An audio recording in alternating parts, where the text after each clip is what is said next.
Allez, je m'y colle, je parle des NFT.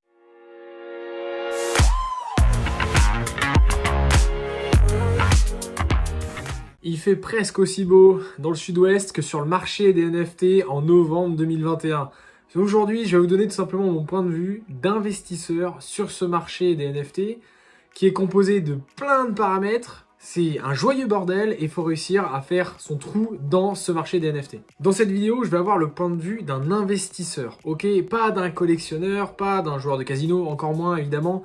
Un investisseur, qu'est-ce qu'il va rechercher? Il va d'abord regarder l'exposition au risque sur un investissement et ensuite, il va regarder le potentiel de rentabilité. Et c'est quand il fait la balance entre les deux qu'il se dit « Ok, je vais investir sur ce marché financier ». Aujourd'hui, sur les NFT, pour faire très simple, je vais partir du point de vue que c'est par rapport à la collection, la notion de collection, de rareté. C'est aujourd'hui la majorité du marché des NFT. C'est un marché qui va probablement être gigantesque sur les prochaines années, notamment avec le métaverse, notamment avec le gaming via la blockchain. Enfin bref, il y a plein de choses. Je pense que les nouveaux, ils se sont dit, waouh, il y a 3 mots que j'ai rien compris là. Ne vous inquiétez pas, je vais faire ça de manière un peu plus accessible par la suite. Les NFT, c'est tout simplement des pièces uniques au travers d'une collection, peut-être en lien avec un artiste ou quelqu'un de vraiment célèbre, une star. Beaucoup de stars font leur NFT, que ce soit des footballeurs, que ce soit des musiciens, enfin vraiment plein de monde aujourd'hui fait sa propre NFT, on peut la mettre sur le marché et derrière c'est la loi de l'offre et de la demande. En fonction de la rareté qui est donnée à cette NFT, du coup il va y avoir une valeur. Normalement, en général, c'est ce qui se passe, les NFT, il y a des numéros de série et plus on se rapproche d'un numéro de série particulier, je sais pas, par exemple le numéro 1 ou le numéro 999 qui est le dernier, admettons, de la série, eh bien, il va y avoir une valeur qui va être largement accrue et en fait, c'est en fonction de cette valeur, on va y avoir l'offre et la demande et c'est ça qui va faire le prix.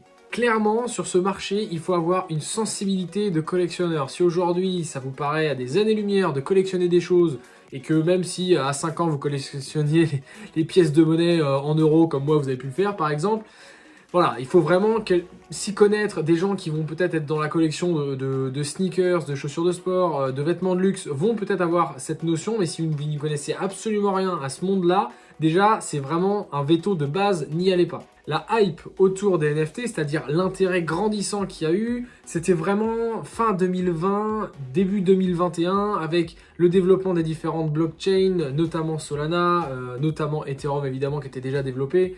Donc si vous voulez, c'est que il y a énormément de monde qui sont arrivés sur l'année 2021.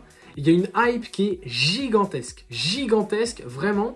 Pour info, les NFT, je vous les mettre juste après, c'est au niveau du Google Trends, c'est-à-dire des recherches Google, quand on tape voilà, Bitcoin, Ethereum ou NFT, il y a autant de personnes qui ont cherché NFT que Ethereum sur les dernières périodes. Vous allez voir au niveau des graphiques, c'est assez dingue, alors que Ethereum, c'est un projet au niveau crypto qui est quand même assis depuis un certain temps, qui est reconnu de beaucoup de la cryptosphère sans problème, et les NFT, c'est très récent. Ça veut dire quoi? Ça veut dire qu'il y a une hype notamment liés aux petits investisseurs. Les gros sont très peu sur ce marché-là. Oui, il va me dire, ouais, mais Snoop Dogg, il est sur ce marché-là. Oui, très bien, Snoop Dogg est sur ce marché-là. Il est peut-être précurseur.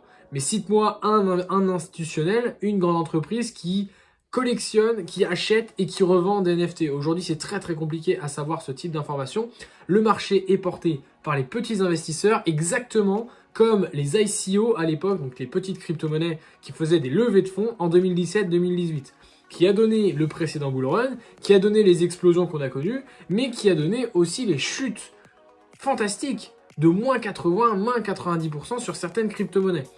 On est sensiblement sur les mêmes paramètres aujourd'hui en NFT. Le truc avec les NFT, c'est que c'est très accessible, notamment avec ce qu'on appelle le play to earn, c'est-à-dire que vous allez jouer à des jeux en ligne et vous allez accumuler soit de l'argent, soit des NFT que vous allez pouvoir revendre contre d'autres NFT. Et en fait, la rentrée sur ce marché-là est très facile, surtout quand vous venez du monde du gaming, certains en accumulent et en plus ça prend une valeur de dingue puisque ça va souvent être payé soit en Ethereum, soit en Solana et ce sont deux crypto-monnaies qui ont en plus explosé sur ces derniers mois. Le problème, c'est que quand tu as énormément de petits investisseurs, ce sont des gens qui ne sont pas éduqués financièrement pour 95% d'entre eux. C'est-à-dire que c'est des gens qui vont garder des NFT absolument en se disant « Ah, ça va exploser to the moon ». C'est un petit peu les mêmes personnes qui vont aller sur Dogecoin ou sur Shiba et qui connaissent absolument rien au marché.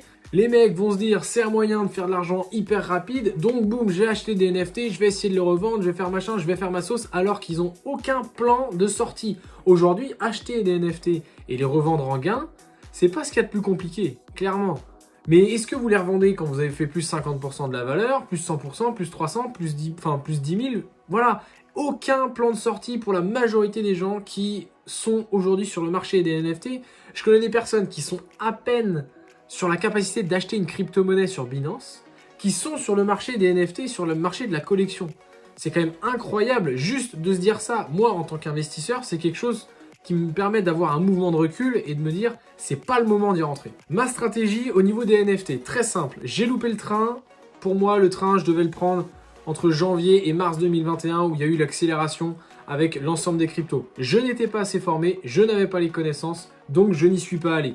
J'ai commencé à me former et à avoir les connaissances, on va dire, à partir du début d'été et encore, voilà, on va dire sur la rentrée 2020, septembre 2021, pardon, c'est encore mieux. Sauf qu'à ce moment-là, c'était déjà parti. Le train, il est déjà parti. Et ben, c'est pas grave. Il y a d'autres opportunités. On fait suffisamment de gains sur le marché des cryptos pour savoir qu'il y a plein d'opportunités partout et que le marché des NFT, c'est une opportunité, mais il y en a d'autres.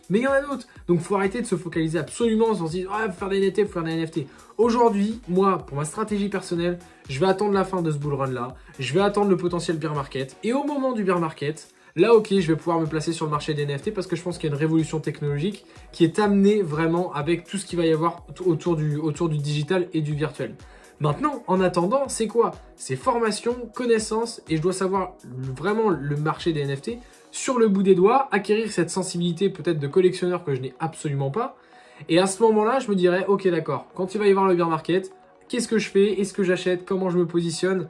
Mais aujourd'hui, se positionner sur le marché des NFT, c'est exactement les gens qui se positionnaient sur le Bitcoin quand il était à 15 000 $ en 2017, en sachant qu'on a eu un pic à 20 000 et que derrière, il est redescendu très très bas. Voilà un petit peu mon point de vue aujourd'hui sur les NFT. Donc en attendant, formez-vous tranquillement. Asher a fait une super vidéo sur les NFT, allez la voir. En attendant, vous pouvez toujours vous abonner à la chaîne YouTube.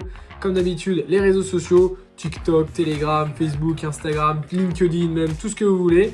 Et puis en attendant, on se dit à très vite pour une prochaine vidéo. Ciao, ciao!